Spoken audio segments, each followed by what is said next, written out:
वाराणसी से पतिव्रता स्त्री आई और महाराज सतरथा लोटा लेती है तो अपने पति बई गधा के ऊपर घुमा करके और उसी के ऊपर वो जल छोड़ती जा रही है। हुआ क्या?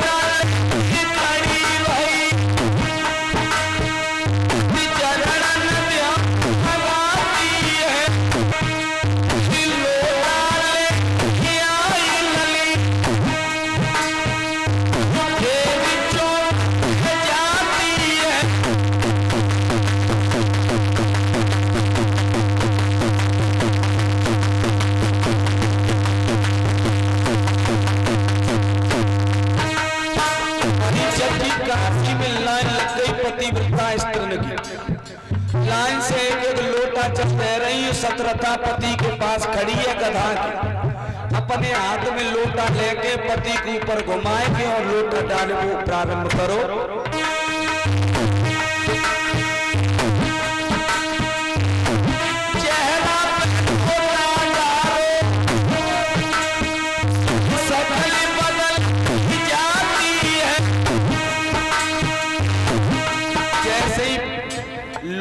चेहरा की तरफ से डालो सतरथा ने तो जो महाराज त्रिशंकु का चेहरा है वो मानुष का बन गया।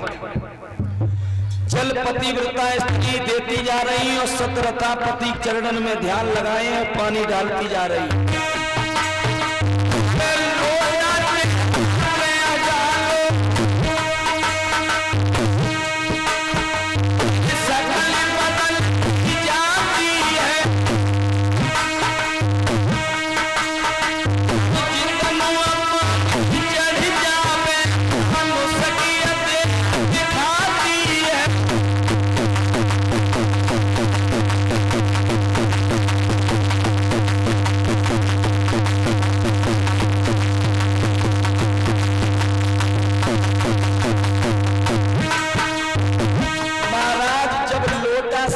डाल रही है, एक दो नहीं तीन नहीं, महाराज धीरे धीरे परिचय जी लोटा डालते डालते सतरथा ने 90 लोटा डाल दे। 90 गिनती से तो फिर 90 लोटा महाराज त्रिशंकु ऊपर सतरथा ने डाले तो महाराज मनुष्य को तो बन गए, लेकिन महाराज बहु का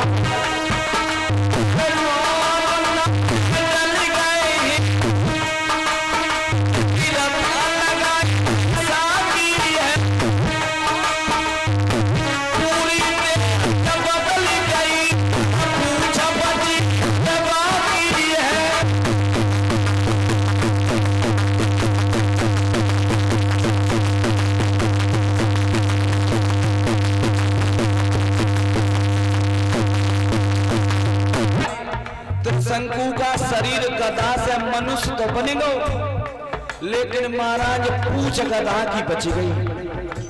पूछ सही ना है भाई। अब सतरथा परेशान हो गई, महाराज कोई और पतिव्रता स्त्री है बाएं बुलवाओ।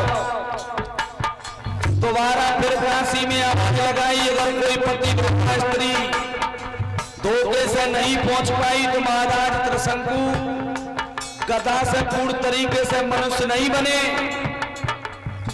तो लोटा लेकर के चल वहां पहुंच जाए।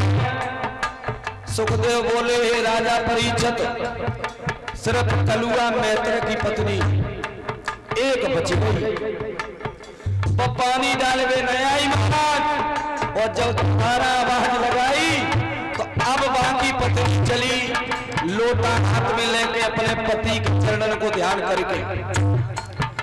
जहां चौराहे पे महाराज सतरथा और त्रिशंकु खड़े, लोटा हाथ में लो पहुंच गई। सतरथा ने हाथ लो देखो तो भाग खड़ी, भाई लोटा हमें जल्दी दे दो, लेकिन बाने मना करते ही लोटा हम ना दी तो हम पानी तो डालेंगे, अपने महाराज से जो पूछो हम एक एक बूंद करके पानी छोड़ेंगे, जितनी बूंद में तुम्हारे महाराज की पूछ ठीक हो जावे उतने ही दिन महाराज या महाराज को चियांदा हमारे पानी भरे तो आज पानी डालेंगे। और महाराज की बात जैसे ही सुनी त्रिशंकु ने जवाब दो, हम तुम्हारे हाथ जोड़ रहे, तुम पानी डालो, तुम्हें हम वचन दे रहे जितने बूंद में हमारी जब पूछ ठीक हो जाए हम पानी नहीं भर पाए तो हमारा जो वंश में आगे चल के पुत्र पैदा होगा वो पानी भरेगा। वचन दे दिया।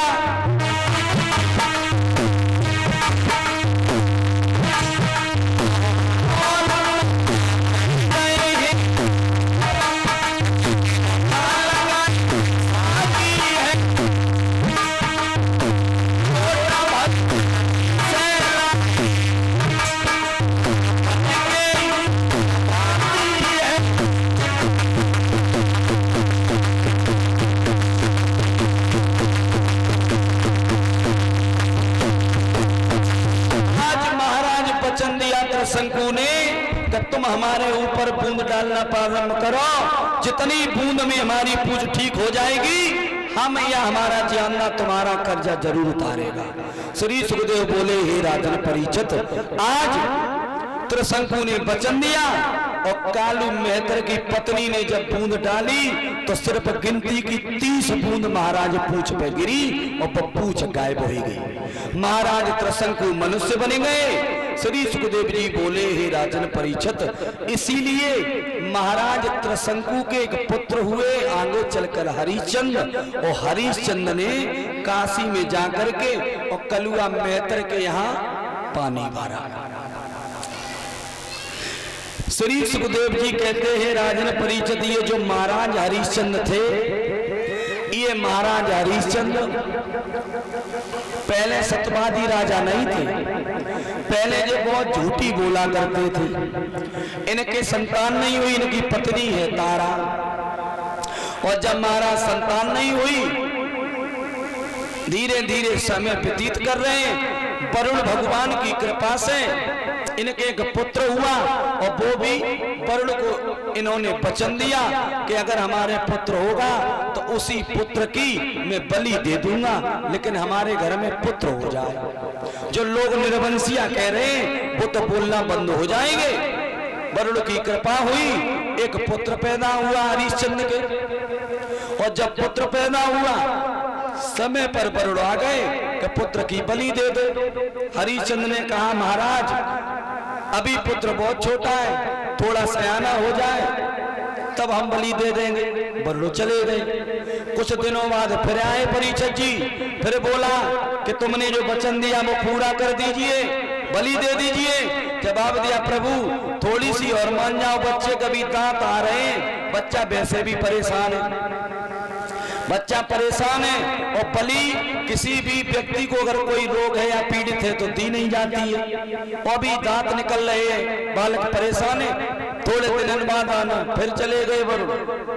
धीरे धीरे परीक्षित जी लड़का सयाना हुआ, नाम पड़ा रोहितास उस बच्चे का, और इधर महाराज ने बलि नहीं दी, और जब बलि नहीं दी तो वरुण और हरिश्चंद्र में एक दिन युद्ध हो गया। वरुण नहीं माने, और जब नहीं माने तो युद्ध हुआ, और युद्ध हुआ हरिश्चंद्र हार गए, मूर्छित हो गए, जमीन पर गिर गए। वरुण से युद्ध किया, भगवान की ऐसी कृपा, ऐसी लीला कि महाराज हरिश्चंद्र को रोग हो गया। महाराज हरिश्चंद्र को रोग हो गया, रोग से ग्रस्त हो गए, और जब महाराज रोग से ग्रस्त हुए, इंद्र ने आकर के समझाया, जवाब दिया, हरिश्चंद्र तुमने वचन दिया है बलि देनी पड़ेगी तब तुम्हारा ये रोग ठीक होगा। हरिश्चंद्र ने जवाब दिया, इंद्रदेव भला एक पुत्र जैसे तैसे हुआ है, इसकी भी बलि दे दे, कोई हमें अपना पुत्र दे नहीं सकता है, किसी का पुत्र हम पैसा दे करके खरीद लेंगे अगर मिल जाए। आज इंद्र ने समझाया, ऐसा करो,